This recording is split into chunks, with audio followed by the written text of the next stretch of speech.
ہمارا دین ہمیں ایک طرف اپنے خالق سے جوڑتا ہے، دوسری طرف ہمیں بندوں کے ساتھ اچھی طرح زندگی بسر کرنے کی تعلیم دیتا ہے۔ کوئی شخص صحیح معنوں میں دیندار ہو نہیں سکتا جب تک وہ اللہ تعالیٰ کے حقوق کے ساتھ ساتھ بندوں کے حقوق ادا نہ کرے۔ اپنے حقوق کے بارے میں تو اللہ تعالیٰ کیا فرماتے ہیں کہ وہ جس کو چاہے معاف کر دیں، لیکن بندوں کے حقوق جب تک بندے معاف نہیں کریں گے اس وقت تک معاف نہیں ہو سکتے۔ حقوق العباد کا معاملہ بہت اہم معاملہ ہے۔ حقوق العباد کا مطلب کیا ہے؟ بندوں کے حق دینا، اور بندوں میں سب سے پہلا اور بڑا حق والدین کا حق ہے۔ قرآن پاک میں اللہ سبحانہ وتعالی اپنے ساتھ ساتھ والدین کا شکر گزار ہونے کا حکم دیتے ہیں۔ ارشاد باری تعالی ہے وَأَنِ اشْكُرْ لِي وَلِوَالِدَيْكَ، میرے شکر گزار ہو اور اپنے والدین کے۔ والدین کے ساتھ حسن سلوک کا بار بار حکم آیا ہے۔ قرآن پاک میں اللہ تعالیٰ فرماتے ہیں وَقَضَىٰ رَبُّكَ أَلَّا تَعْبُدُوا إِلَّا إِيَّاهُ وَبِالْوَالِدَيْنِ إِحْسَانًا، اور تیرے رب نے فیصلہ کر دیا کہ اس کے سوا کسی کی عبادت نہ کرو اور والدین کے ساتھ احسان کرو، اچھا سلوک کرو۔ ایک اور جگہ پر فرمایا وَوَصَّيْنَا الْإِنسَانَ بِوَالِدَيْهِ حُسْنًا، اور ہم نے انسان کو تاکیدی حکم دیا کہ وہ والدین کے ساتھ اچھا سلوک کرے۔ احسان کا لفظ حسن سے نکلا ہے، خوبصورت، عمدہ، اچھا۔ ایک حدیث میں آتا ہے، حضرت ابو امامہ روایت کرتے ہیں کہ ایک شخص نے نبی صلی اللہ علیہ وسلم سے پوچھا کہ یا رسول اللہ صلی اللہ علیہ وسلم، ماں باپ کا حق کیا ہے؟ یعنی اولاد پر ماں باپ کا کیا حق ہے؟ فرمایا دونوں تیری جنت اور تیری دوزخ، یعنی اگر تم نے ان دونوں کے ساتھ اچھا سلوک کیا تو تم جنت کے مستحق ہوگے، اور اگر نہیں کیا تو پھر دوزخ تمہارا مقدر ہوگی۔ سوال یہ پیدا ہوتا ہے کہ والدین کے ساتھ احسان یا حسن سلوک کس طرح کیا جائے، اور اس میں کیا کیا چیزیں شامل ہیں تاکہ ہم اپنے والدین کا حق صحیح طور پر ادا کر سکیں۔ سب سے پہلی بات تو یہ ہے کہ ہمیں والدین کے لیے شکر گزاری کے جذبات رکھنے چاہیے، جیسا کہ ارشاد باری تعالیٰ ہے اَنِ اشْكُرْ لِي وَلِوَالِدَيْكَ، اور شکر گزاری کا مطلب کیا ہے کہ انسان والدین کے لیے دل میں محبت کے جذبات رکھے، قدردانی کے جذبات رکھے، ان کے احسانات پر زبان سے بھی شکر ادا کرے اور پھر جواباً ان کی اطاعت بھی کرے۔ والدین کو خوش رکھنا یہ بھی احسان کی ایک شکل ہے۔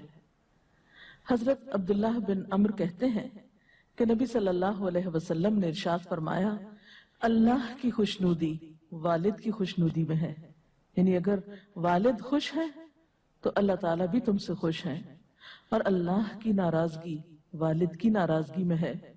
ایک اور حدیث میں آتا ہے کہ ایک آدمی اپنے ماں باپ کو روتا ہوا چھوڑ کر نبی صلی اللہ علیہ وسلم کے پاس ہجرت پر بیعت کرنے کے لیے حاضر ہوا، تو آپ نے اس شخص کو واپس لوٹا دیا اور فرمایا جاؤ اور جا کر ان کو خوش کرو جس طرح تم انہیں رلا کر آئے تھے۔ گویا والدین کو خوش رکھنا اولاد کی ذمہ داریوں میں سے ایک ہے۔ پھر اسی طرح زبانی کلامی خوش بھی نہیں رکھا جا سکتا جب تک ان کی خدمت نہ کی جائے، اس لیے حسن سلوک کی ایک اہم کڑی کیا ہے کہ سب سے پہلے والدین کی خدمت کی جائے۔ اس سلسلے میں ہم دیکھتے ہیں کہ آپ صلی اللہ علیہ وسلم نے فرمایا وہ آدمی ذلیل ہو پھر ذلیل ہو پھر ذلیل ہو، یعنی 3 بار آپ نے یہ بات فرمائی۔ لوگوں نے پوچھا کہ اللہ کے رسول صلی اللہ علیہ وسلم کون آدمی؟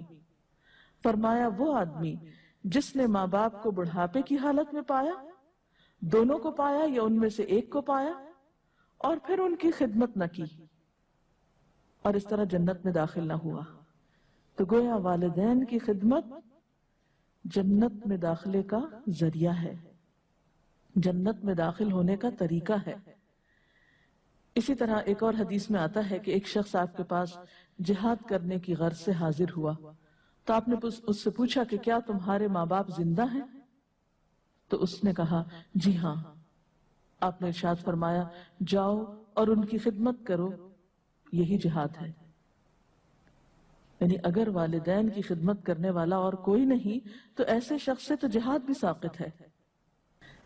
اسی طرح والدین کے ساتھ عاجزی اور انکساری کے ساتھ پیش آنا، یہ بھی حسن سلوک میں شامل ہے۔ قرآن پاک میں اللہ تعالیٰ فرماتے ہیں وَاخْفِضْ لَهُمَا جَنَاحَ الذُّلِّ مِنَ الرَّحْمَةِ، اور ان دونوں کے لیے اپنے کندھے جھکا کر رکھو مہربانی کے ساتھ، یعنی ایک طرف مہربانی ہو اور دوسرے ادب اور احترام ہو۔ حضرت ابو ہریرہ نے ایک بار دو آدمیوں کو دیکھا، ایک سے پوچھا یہ دوسرے تمہارے کون ہیں، یعنی یہ تمہارے ساتھ کون جا رہے ہیں؟ تو اس نے کہا کہ یہ میرے والد ہیں۔ تو آپ نے ان کو تلقین کی کہ دیکھو ان کا نام نہ لینا، یعنی نام سے نہیں پکارنا کیونکہ یہ ادب کے خلاف ہے، کبھی ان سے آگے نہیں چلنا اور نہ کبھی ان سے پہلے بیٹھنا، یعنی ادب و احترام میں یہ چیزیں بھی شامل ہیں۔ ایک اور روایت میں آتا ہے کہ اللہ تعالیٰ نے موسیٰ علیہ السلام کے پاس وحی بھیجی کہ اے موسیٰ اپنے ماں باپ کی توقیر کرو، یعنی عزت کرو، اس لیے کہ ماں باپ کی عزت کرنے والے کی میں عمر بڑھا دیتا ہوں، یعنی جو شخص اپنے ماں باپ کی عزت کرتا ہے، ان سے عزت سے پیش آتا ہے تو اس کی عمر میں برکت ہوتی ہے، اور اس کو ایسی اولاد عطا کرتا ہوں، ایسا بیٹا عطا کرتا ہوں جو اس کی عزت کرتا ہے۔ یعنی والدین کے ساتھ حسن سلوک ان نیکیوں میں سے ہے جس کی جزا انسان کو دنیا میں ہی مل جاتی ہے، اور فرمایا جو ماں باپ کو ستاتا ہے میں اس کی عمر کم کر دیتا ہوں اور اس کو پھر ایسی اولاد دیتا ہوں جو اس کو ستائے۔ پھر اسی طرح والدین کے ساتھ محبت سے پیش آنا چاہیے۔ ابن عباس کی روایت ہے نبی صلی اللہ علیہ وسلم نے فرمایا جو نیک اولاد اپنے ماں باپ پر محبت بھری نظر ڈالتی ہے اللہ تعالیٰ اس کو اس نظر کے بدلے ایک حج مقبول کا ثواب عطا کرتے ہیں۔ آپ دیکھیے کہ حج کرنا کتنا مشقت والا کام ہے، لیکن جو شخص ماں باپ کو پیار سے دیکھتا ہے اس کے لیے اتنا بڑا اجر و ثواب لکھ لیا جاتا ہے۔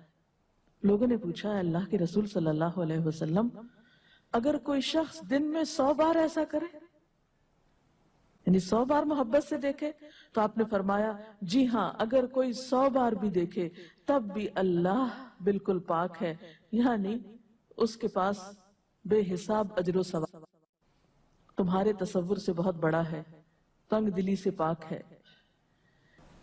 پھر اسی طرح محبت کے ساتھ دیکھنے اور پیش آنے کے ساتھ ساتھ گفتگو میں بھی محبت، ادب و احترام اور نرمی ہونی چاہیے۔ قرآن پاک میں خاص طور پر تلقین کی گئی فَلَا تَقُلْ لَهُمَا أُفٍّ وَلَا تَنْهَرْهُمَا، ماں باپ کو اف تک نہ کہو، یعنی اگر کوئی بات ان کی ناگوار گزرتی ہے، تمہیں ناپسند آتی ہے تو جواب میں اف نہ کہو اور نہ ہی ان سے جھڑک کر بات کرو، بلکہ اس کے برعکس نرمی سے گفتگو کرنی چاہیے۔ اسی طرح والدین کے لیے نرمی اور محبت اور شفقت کے ساتھ گفتگو کرنی چاہیے، نہ صرف یہ کہ ہمارے عمل سے اس کا اظہار ہو بلکہ گفتگو میں بھی اس کا اظہار ہونا چاہیے۔ ان کو برا بھلا کہنے سے پرہیز کرنا چاہیے۔ حضرت عبداللہ فرماتے ہیں کہ نبی صلی اللہ علیہ وسلم نے ارشاد فرمایا سب سے بڑا گناہ یہ ہے کہ انسان اپنے والدین پر لعنت بھیجے۔ عرض کی گئی کہ یہ کیسے ہو سکتا ہے، یعنی کوئی شخص ایسا بد نصیب بھی ہے کہ جو ماں باپ کو برا بھلا کہے؟ تو آپ نے فرمایا کہ ایک شخص کسی کے ماں باپ کو گالی دیتا ہے تو گویا اس نے خود اپنے والدین کو دی، یعنی اگر آپ کسی کے والدین کو دیتے ہیں اور وہ پلٹ کے آپ کے والدین کے، تو آپ سبب بنے اپنے ماں باپ کو برا کہلوانے کے۔ تو گویا ایسے عمل سے بھی پرہیز کرنا چاہیے جس سے براہ راست تو کیا انڈائریکٹلی بھی والدین کے لیے تکلیف اور پریشانی کا سبب نہ بنے۔ پھر اسی طرح والدین کی اطاعت کرنا، ان کی بات ماننا یہ بھی ضروری ہے، اور نافرمانی سے پرہیز کرنا چاہیے۔ اپنے ماں باپ کے ساتھ نیکی کرو، تمہاری اولاد تمہارے ساتھ بھلائی کرے گی۔ اسی طرح ایک اور روایت میں آتا ہے، آپ صلی اللہ علیہ وسلم نے فرمایا، کیا میں تمہیں بڑے گناہ کے بارے میں نہ بتاؤں؟ صحابہ کرام نے عرض کیا، کیوں نہیں اے اللہ کے رسول صلی اللہ علیہ وسلم؟ آپ نے فرمایا، سب سے بڑا گناہ یہ ہے کہ انسان اللہ کے ساتھ کسی کو شریک کرے اور پھر اپنے والدین کی نافرمانی کرے۔ اس وقت آپ صلی اللہ علیہ وسلم تکیہ لگائے ہوئے تھے، ٹیک لگا کے بیٹھے تھے۔ آپ نے تکیہ چھوڑ دیا اور فرمانے لگے، اور جھوٹ بولنا، جھوٹی گواہی دینا، سن لو، جھوٹ بولنا، جھوٹی گواہی دینا۔ اور آپ برابر یہی کہتے رہے، یہاں تک کہ ہم نے خواہش کی کہ کاش آپ خاموش ہو جائیں۔ پھر اسی طرح یہ ہے کہ انسان اگر والدین کی نافرمانی کرتا ہے تو اس نافرمانی کی سزا انسان کو دنیا میں بھی ملتی ہے۔ پھر اسی طرح یہ ہے کہ ہمیں والدین کی ضروریات کا بھی خیال رکھنا چاہیے، یعنی صرف زبانی اچھی باتیں کرنا یا وقتی طور پر کوئی خدمت کر دینا کافی نہیں، بلکہ اس چیز پر بھی نظر رکھنی چاہیے کہ وہ کس کس چیز کے ضرورت مند ہیں، اور خصوصاً بڑھاپے میں۔ قرآن پاک میں اللہ سبحانہ وتعالیٰ فرماتے ہیں، یسألونک ماذا ينفقون، لوگ آپ سے پوچھتے ہیں کہ وہ کیا خرچ کریں۔ قل ما انفقتم من خیر فللوالدین، ان سے کہہ دیجئے کہ جو بھی تم مال میں سے خرچ کرو تو والدین کے لیے، یعنی پہلا حق انسانوں میں سے والدین کا ہے، والاقربین، اور رشتہ داروں پہ خرچ کرو، والیتامی والمساکین، اور یتیموں اور مسکینوں پہ خرچ کرو، وابن السبیل، اور مسافروں پہ خرچ کرو۔ تو گویا انسان کے مال کے سب سے زیادہ حقدار اس کے والدین ہیں۔ ایک بار ایک شخص نبی صلی اللہ علیہ وسلم کے پاس آیا اور اپنے باپ کی شکایت کرنے لگا کہ وہ جب چاہتے ہیں میرا مال لے لیتے ہیں۔ آپ نے اس آدمی کو بلایا کہ تم اپنے بچے کا مال کیوں لیتے ہو؟ ایک بوڑھا آدمی لاٹھی ٹیکتا ہوا آپ صلی اللہ علیہ وسلم کے پاس حاضر ہوا اور کہنے لگا، اے اللہ کے رسول صلی اللہ علیہ وسلم، ایک زمانہ تھا کہ یہ کمزور اور بے بس تھا، مجھ میں طاقت تھی، میں مالدار تھا، اور یہ خالی ہاتھ تھا، میں نے کبھی اس کو اپنی کوئی چیز لینے سے روکا نہیں۔ آج میں کمزور ہوں، خالی ہاتھ ہوں، یہ مالدار ہے، قوی ہے، اور یہ اپنا مال مجھ سے بچا بچا کے رکھتا ہے۔ اور یہ ایک حقیقت ہے کہ والدین تو خوشی سے اولاد پہ خرچ کرتے ہیں، اور اگر زندگی میں کبھی اولاد کو والدین پہ خرچ کرنا پڑے تو دل تنگ ہونے لگتے ہیں۔ نہیں، والدین کے لیے دل تنگ نہ رکھیے، بلکہ اپنے مال پر اپنی ذات سے زیادہ ان کا حق سمجھیے۔ اور آخری بات یہ کہ انہیں اپنی دعاؤں میں یاد رکھیے۔ والدین کے لیے دعا تو اللہ تعالیٰ نے خود سکھائی ہے، وَقُلْ رَبِّ ارْحَمْهُمَا كَمَا رَبَّيَانِي صَغِيرًا، اور آپ کہیے کہ اے پروردگار ان دونوں پر رحم فرما جس طرح انہوں نے مجھے بچپن میں پالا ہے جبکہ میں چھوٹا تھا۔ تو اللہ تعالیٰ سے دعا ہے کہ وہ ہمیں والدین کا حق ادا کرنے کی توفیق عطا فرمائے۔